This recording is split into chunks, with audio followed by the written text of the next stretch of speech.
Hello friends, welcome back to one more mini vlog. ఈ రోజు వీడియోలో అయితే మగ్గం వర్క్ చేసిన బ్లౌజ్ అయితే చూపిస్తాను. ఇది చాలా హెవీ వర్క్ అన్నమాట.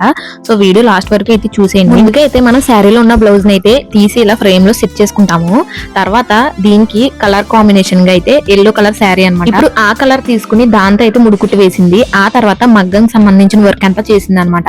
Back neck and hand work అయితే ఇలా వచ్చింది. బ్యాక్ నెక్ కన్నా హ్యాండ్ వర్క్ చాలా హెవీగా ఉంది. ఇలాంటి హెవీ వర్క్స్ అయితే మనకి పెళ్లిల్లో చాలా బాగుంటాయి. బ్లౌజ్ మొత్తం స్టిచ్ చేసిన తర్వాత అయితే ఫైనల్ లుక్ ఇలా ఉంది. చూడండి ఎంత బాగుందో కదా. కింద పోస్టులు అన్ని కూడా మేమే వేసాము. బ్యాక్ నెక్ లో ఉన్న డిజైన్ సేమ్ ఫ్రంట్ కూడా వచ్చిందనమాట. సో ఈ బ్లౌజ్ మీకు ఎలా అనిపించిందో ఖచ్చితంగా కమెంట్ చేయండి. మగ్గం వర్క్స్ మాత్రమే కాదు, స్టిచ్చింగ్ కూడా ఉంటుంది అనమాట. అలానే మీకు పైపింగ్ అయితే స్టిచ్చింగ్ వస్తుంది. ఫినిషింగ్ అది చాలా బాగుంటుంది. సో ఇలాంటి వర్క్స్ అండ్ స్టిచ్చింగ్ మీకు కూడా కావాలి అనుకుంటే ఖచ్చితంగా లతాస్ బొటిక్ ని కాంటాక్ట్ చేయండి. నేను వీళ్ళ ఇన్స్టాగ్రామ్ ఐడి అయితే మెన్షన్ చేస్తాను. సో వీడియో అయితే ఏంటి, మరి ఇలాంటి వీడియోస్ మీకు ఇంకా కావాలి అనుకుంటే ఖచ్చితంగా సబ్స్క్రైబ్ చేసుకోండి. Thanks for watching. By by.